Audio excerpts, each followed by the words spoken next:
Hey everyone, David C. Anderson here, coming at you from the Knife Center. Now, the original ZT920 may be gone, so as a consolation prize, we've got a new pair of Sprint Run versions to keep you satisfied. This is the ZT920 TTS and the 920 BLU BLK. Let's check them out.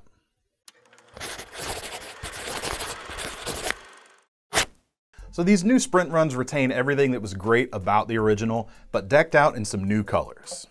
The blue-black version features a black DLC-coated blade and blue anodized titanium, while the TTS features their well-known tiger stripe pattern and tan anodization that gives it a nice cool metallic look. Both these knives look great and they have everything you want from a ZT frame lock flipper. The handles are 3D machined titanium and they fill the hand quite nicely because they're not flat scales. They actually have a nice gentle radius along them and it swells very nicely in your palm. In addition to that, I really appreciate the way they've grooved the surface of the titanium as well. It's nice and subtle. So you do get a little bit of extra traction, but you're not going to get any hot spots or blistering because of it. It's done just right. Now the blade itself runs on KVT bearings, meaning that it deploys very nicely. You've got a nice big flipper tab that's easy to catch with your finger and fire the blade out. And that blade itself is instantly recognizable as a Les George design. We get CPM 20CV blade steel too. So not only does it look great, you're going to get a ton of edge retention to go along with it. Now these finishes aren't going to hide scratches quite like the stone-washed finish on the original, but if you want to go for durability, I'd go with the blue-black version with that strong DLC coating.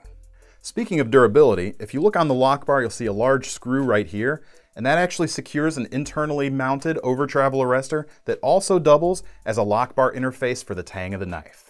That's going to help it wear longer than it would if it were just bare titanium on the steel, and it's going to prevent any instances of lock stick as well. So we get really nice, smooth, clean disengagement action.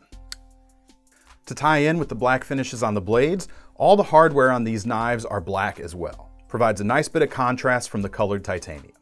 And that includes the strong pocket clip on the back that is reversible for both right or left-handed carry in a tip-up configuration. And we've also got a couple of black barrel spacers on the back. And as you can see, this is an open framed design. Now a lot of people are probably just going to collect these, but if you do want to carry it every day, that construction is going to make it easier to clean out. If you do get some dust or grit in there, it's going to be very easy to just blow out or rinse by holding it under a faucet.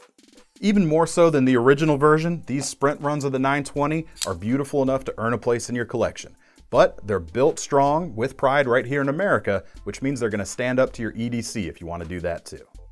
But these are Sprint Runs, so quantities are limited. So if you want to get your hands on one, don't wait. Click the link in the description below to head over to knifecenter.com.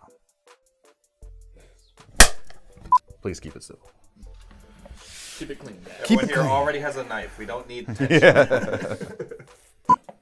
Alright, we're gonna have to do that again. And another slate. Referee, she's like, yeah. He who controls the pumpkin spice controls the universe. Yes.